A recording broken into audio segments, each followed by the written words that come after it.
Hey dancers, Anthony and Rose. Okay, so you're a beginner, you are wanting to become a good country dancer, but you're kind of getting stuck. Now we have literally taught hundreds or thousands of students how to country. We've been beginners, everybody's a beginner in the beginning, right? But we found there are certain things that new dancers do over and over and over, certain mistakes that are just kind of holding them back. So in this video, we're gonna expose the 5 biggest mistakes, the stuff that you are probably doing that is keeping you from getting from where you are to where you wanna be. So stick around.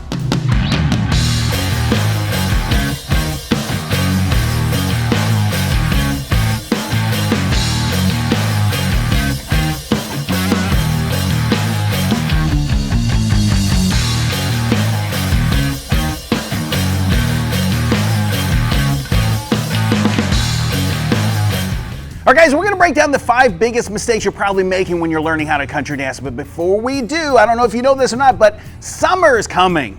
And what that means, we've been talking about this for a while. We're doing our 2-step tour this summer. We have a total of 43 spots that we're doing boot camps in. We're gonna do a lot of traveling. We're gonna get to meet a whole lot of people. And tickets are available right now on pre-order. Discounted tickets are available. We only have a limited number of spots in each one of these boot camps where we're doing a pre-sale. The location is not gonna be listed. We're gonna list the city.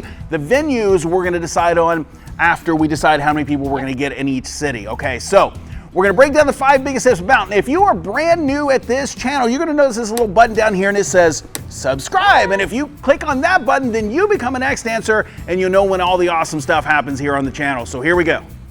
All right, guys, tip number 5 is not spending enough time with the basic steps and concepts. Everybody wants to get to the cool stuff. They want to do all the spins and all the twisty stuff, and some people want to get out and do these lifts and all these dips and stuff like that. That stuff is cool, but here's the truth about it is that your basics are where it's at. That's how you can make that stuff work. We always say it is better to keep it simple and accomplished. That always beats complicated and almost, okay? So your basic steps, your basic turns, your basic partnering, all of that stuff is the stuff that makes that cool stuff. The foundation of your house. Right, it actually works. And that's a great analogy. It's kind of like you have to build the foundation of the house and then you put the frame up and then you put the roof on. You don't just like put the in-ground pool in the backyard first, okay? Like we all want the nice windows and the vaulted ceilings, all stuff, but you can't put the ceiling up before you do the other stuff first. You gotta build it from the ground floor. So spend more time with your basics and you will 100% be glad that you did later on.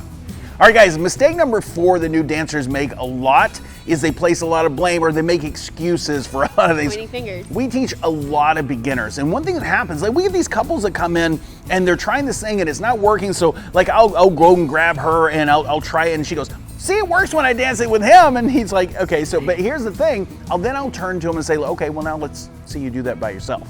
Doesn't always work. Rose will come in, dance it with him, it works. So you got somebody learning to lead, someone who's learning to follow, someone who's learning to lead. There's just everything in the world could go wrong. Be a team. We do this for a living, so when we dance with somebody, obviously it's probably gonna work a little better when 2 people are learning together. So here's the thing, there's words you can't say when you're brand new. It's him, her, she, his, like you can't say those things. The words you should be thinking, this is a partnership. You are dance partners working together. The words you say are we, us, our, because and here's the thing, you gotta understand that partner on the other side is really, really trying to make that work for you and for them too. Okay, so you should be spending a lot of time thinking about the partner and the partnership. So don't make this blame game get in the way because you both want this together, okay? All right, guys, mistake number 3 the new dancers make is poor practicing, okay? So there's a certain ways that you want to practice, certain ways you don't want to practice, and the biggest mistake people do is they don't practice, right? But above that is they practice in the wrong way. Like they'll go out to the dance hall, they learn some step in class, and the first time they try to pull that out of the hat and dance it is when they're at the dance hall, the music's playing, and people are just flying past them. The confidence goes down quick. Right, so that is a different thing. You should go out and dance. We'll talk more about that later. But the best way to practice is, and actually someone asked us yesterday, should we be practicing to slow music or fast music?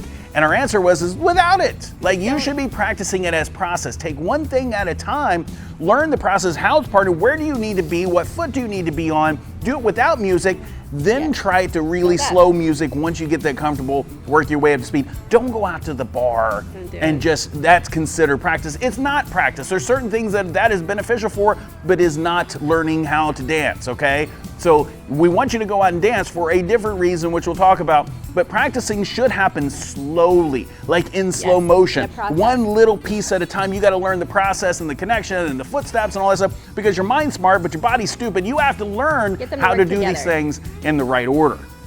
All right, mistake number 2 that people make is waiting until the right time, waiting until they feel like they're ready. Now, we just Never got a right finished time. talking about the best way to practice is to do it slow, without music as process, but there is a time when it's time to go out and dance, okay? So, Get in but the people get insecure. They get like, I'm not ready to do that. I'm gonna wait until I feel good about this to actually take this on the Not gonna dance floor. happen. No. It is not a great way to practice by going out on the dance floor live, but you got to do that because there's certain things you got to learn. You got to learn how to navigate in and around other people. You got to put Yes. yourself out there. Stop worrying about the other people sitting there watching you and what are they Stay going to there. think. I'm supposed to be confident until I do that. The thing is that's how you get confidence. You realize it's not Absolutely. that scary. Nobody cares. Nobody's looking at you anyways. Just get out there and do it. Practice. You don't wait to go to the gym until you're skinny or Right. fit, right? I mean, that's like all the time. We have dance parties here at the studio. It's like, oh, well, I'm going to wait till I'm good. I'm ready for the party. It's like, no, you don't understand. That's like going to the gym Build that and muscle build that memory. muscle, right? So like you got to learn how to do that. The other thing that people do on this same topic and kind of an expansion, all that, is they wait until they're ready in life to start learning. And the thing I'm going to say is this, like maybe you've got kids or going to be like, your life is busy, whatever, but you're expecting it to clear up at some point and you're going to have more time to do this stuff. And you're waiting until that time. But that is the time when you're going to want to get out and dance and enjoy life, right? Yeah. When you've got the time, like you've got kids, you're married, you're not married, like whatever it is, take some time for you, learn this stuff. You'll actually probably enjoy the process. And when the perfect time ever happens, probably won't, but when Magical that time. perfect time happens, then you're gonna be ready to go out and actually do this stuff. So don't wait until the right time. Don't wait until the right time to go out dancing. Learn some steps, practice it, and get yourself out there.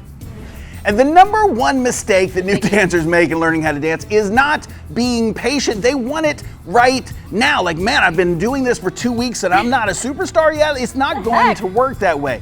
In the beginning, it's not going to be very good. Like, you just have to know that and it's going to get better. The greatest dancers, the one you see, they've practiced, they've worked at it, they've taken the lessons, they've done the things, okay? It's going to gradually get better over time, okay? So there's no just add water and all of a sudden it's just, Microwave dance skills. yeah, microwave dance skills. Instinct. There's no silver bullet. There's a lot of things to learn. Like going in the right direction and in the right order is important. We talked earlier about making sure to learn the basics first. Spend the time there, okay? Here's the truth. There are certain stages of learning that every dance, I've been teaching for over 20 years, every student I've ever taught, and me and her and everybody who's ever learned to dance goes through these stages. And here's what they are. You got to know this. This Every is going to time. help you to know what to expect as you're learning to dance. The first stage is what we call the introduction to dance. And that's just like, okay, this is how we stand. it. This is what foot to move. I can't do any of this stuff, but I kind of get the idea of what we're going to be doing. The next stage after that is what we call the awkward stage. We all You're go not going to through it. skip this. Some people stay in this a little bit longer, but you're going to be now trying to do the stuff you've been introduced to, and you're going to step on each other's Not too feet. It's pretty. going to feel bobbly. It's not going to be very attractive. Like, that's going to happen. But after that, you're going to enter what we call the mechanical stage. Now, the mechanical stage means the feet Here. move in that order. You're very analytical. Like, I Yeah. do left foot and then right foot, and that's quick and a slow. The pieces start to work, but you're not quite dancing yet. Yes. The next stage after that is what we call the natural stage. The natural stage is where it actually starts feeling like dancing. You're taking your attention off of the feet and the counts and the steps and everything. You're more feeling the music and things start to happen a little bit more And automatically. the only way to get from the mechanical phase to the natural phase is repetition, just doing it over and over and over again, for getting here to here. I mean, so we use this as an analogy, but like if you're driving your car home from work every single day in the same way, how many times have you pulled into your driveway and thought, man, was I just How did I get driving? home? Did I hit Turn somebody back there? signals, making the right turns, accelerator, brake pedal, shifting gears, all that stuff still happened. You're doing it. But dancing at the natural stage starts to feel like that, where I'm going in that direction. Now, the last stage after that is what we call the technical stage. Okay, and the technical stage is you can do the stuff, it's comfortable, but now you're starting to think about your posture and the fine tuning of all the things, the frosting on the polish. Yeah, it's like the special stuff. Like you gotta learn, you gotta have vanilla before you have chocolate sprinkles. But the way you should learn is in that order. Understanding what those stages are, and a good instructor will be able to know exactly where you are, because the way that we teach people in those individual stages is different. You're not going to leapfrog from the beginning to the end. You're not going to be awesome tomorrow. But understand it's a process for everybody. Some people move forward a little faster than others. Some people get stuck in a stage. But just expect that. Be patient with it, because I promise you the reward at the end, totally worth it. So thank you guys so much for watching. Did we miss anything? Is there anything in here that like most important mistakes the beginners make that you see it all the time? Comment down below. Let us know what your mistakes were, and then we'll see you guys next time.